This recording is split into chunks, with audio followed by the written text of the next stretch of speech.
So I mean, just for the audience, what kind of people were you listening to?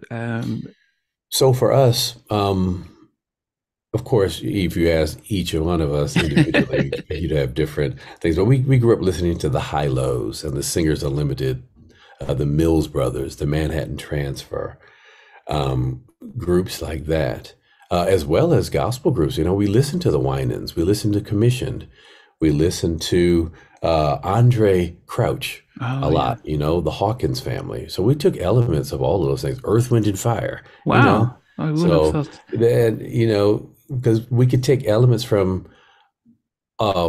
even a lot of the instrumental music and Mm. put it into what we were doing. You know, and a lot of big band music growing up.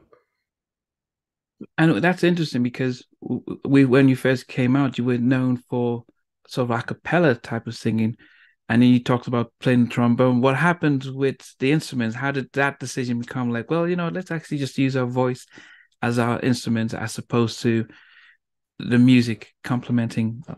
So the funny thing about me kind of putting the trombone away, when I got to Oakwood, I had already known that Oakwood at the time didn't have a thriving band program, Oh, even though that's what I went there wanting to do.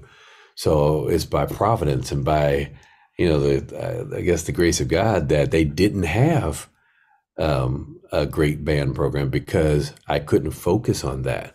I knew I wanted to sing, and all of a sudden it was thrust in my face because I was like, well, can't play the trombone really anymore here. So what else am I going to do musically? So that's why I started the group. So the trombone went by the wayside. wow. And did you study music in a way because, and I think it's different because we know people who sing in in different keys, but for what you guys do, it seems as if you almost write the music and understand. And I think jazz seems a little bit more complex to sing compared to just getting a song and just someone's playing a piano and I'm just going to sing. Did it seem as if you had to do more studying and work more on having a jazz vocal group? So the studying part for us, and I think for any group or any artist, should be about listening as much as you can. Okay. I think because when you listen to a lot of things, let them equate it to this. Someone who wants to be a really good author typically reads a lot. Yeah. You have to immerse yourself in everything else that's going on so you can have an idea of what writing styles are like. Um, I think it's the same thing with doing any kind of music. The more you listen to the things that are happening in that genre, I think the easier it becomes for you to pick up things and chord progressions and the way things are done, the rhythms, the intricacies of what that genre brings. And then, of course, you sprinkle in the things that are uniquely you, but you have to listen. And, because it's kind of like you are what you eat. The more you can ingest, the more you can put into your arrangements and into the style that you eventually and essentially have. Well, so that's what sort of separated you guys from thinking about going down the sort of commercial route of okay, the sort of R&B, the pop type of songs, which Mm. may get more airplay and bigger paychecks, but to hone on the things that you really felt passionate about. And was there ever a mixed emotions about our audience size and the direction that we you decide to go as a group? The funny thing for us was when we first came out, um, and we were signed to Warner Brothers Records initially, the expectations on the album, the very first album, were very, very low. And for us personally, we just wanted to do the music that we love doing. So it was a win-win for us. We were like, okay, well, we're being signed to this major record label, and we get to do the stuff that we grew up singing. So that first album sold a lot of records, and it was on our own terms. No one came in and produced us or told us we had to do different kinds of music or anything like that. So we were very blessed to be able to do exactly what it was that really lit a fire at us, and that's what we've continued to do. So as far as commercial success and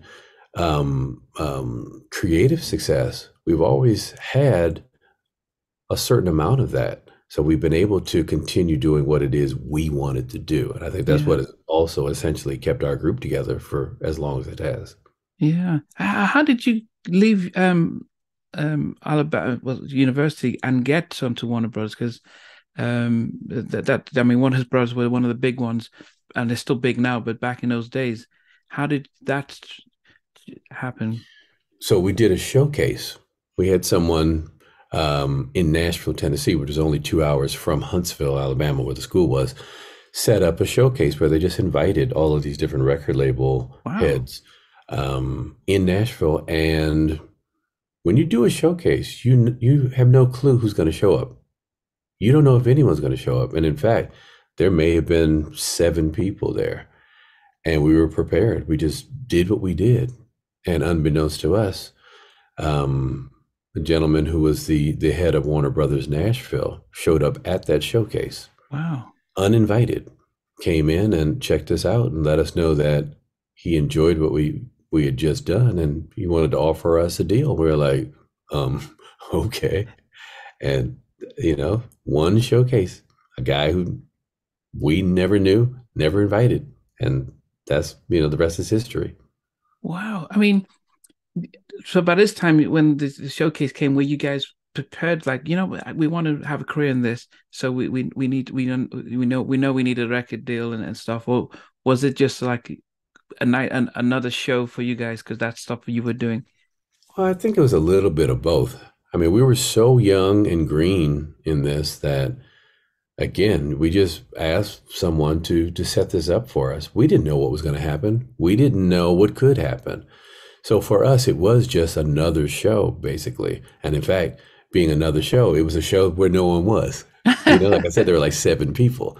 Oh. So that's another thing that we tell young artists is like, always be prepared because you never know who's going to come in the room.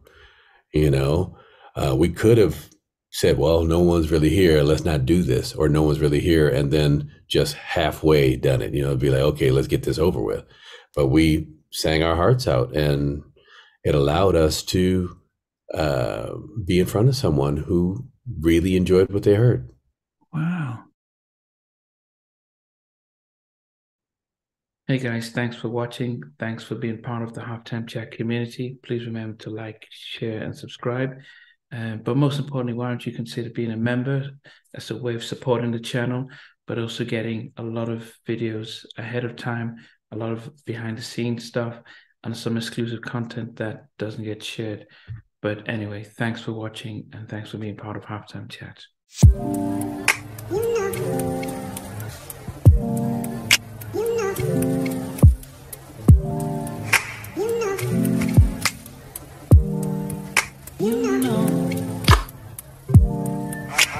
I begin to